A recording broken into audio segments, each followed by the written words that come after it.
Okay, I'd like to welcome you all to the final Scary Thought Global Classroom 2011-12 webinar.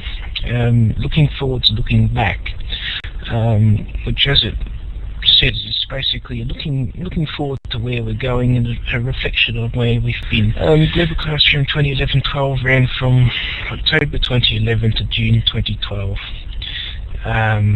We hosted over 15 major projects, and we helped teachers connect. Every teacher here, every teaching network has a story, and so do our students. And this one is, we have a picture on the left is from some wonderful students in Brazil who were the first students to work on the Global Classroom scrapbook, which I'll talk about later.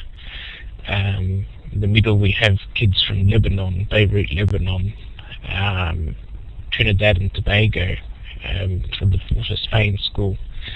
And on the right, from memory, I think is one of Louisa's students in the United States. Certainly puts in those hours, and her class did it too. And they came in and we interviewed each other. We spent nearly an hour on Skype together.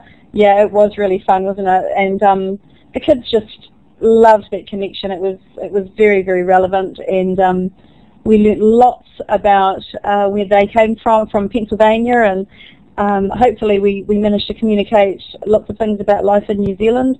And I think, one of the biggest things is that the sort of the walls of the classroom came down.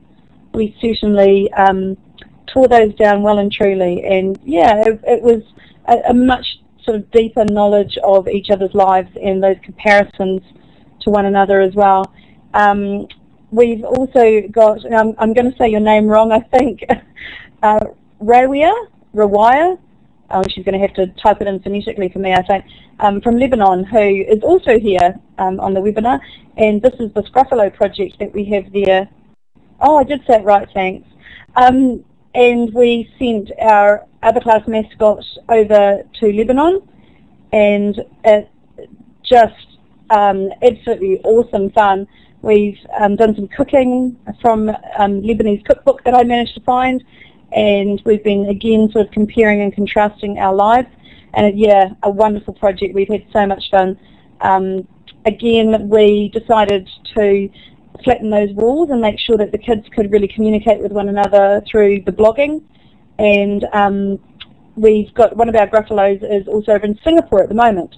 And yeah, it was an awesome project. Even though it was a short one, we'll have to do it again with something different. But yeah, so that's all from me, and I guess perhaps some of the others might want to comment. Otherwise, it's back to you, Michael.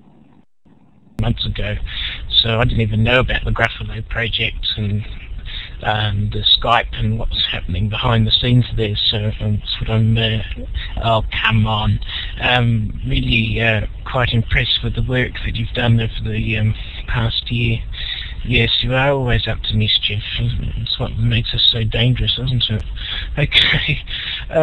And that's, this is from Effie with some of the Sunny Thought Global Project images, which will go down as one of the most amazing projects that we were ever involved with, and I highly recommend checking Ricky. Personally, this is probably one of the most important slides in the presentation.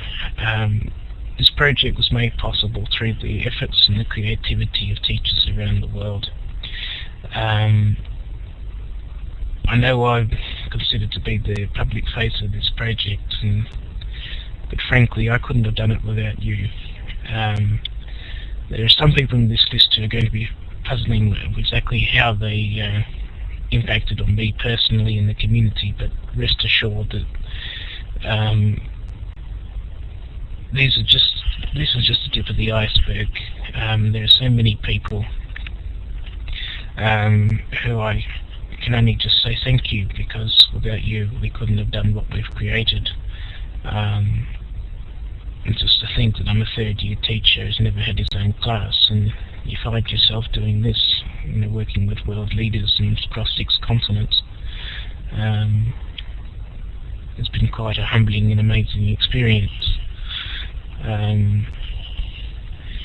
Some of the life lessons I've learned through this project are the ones that I'll carry with me for the rest of my career.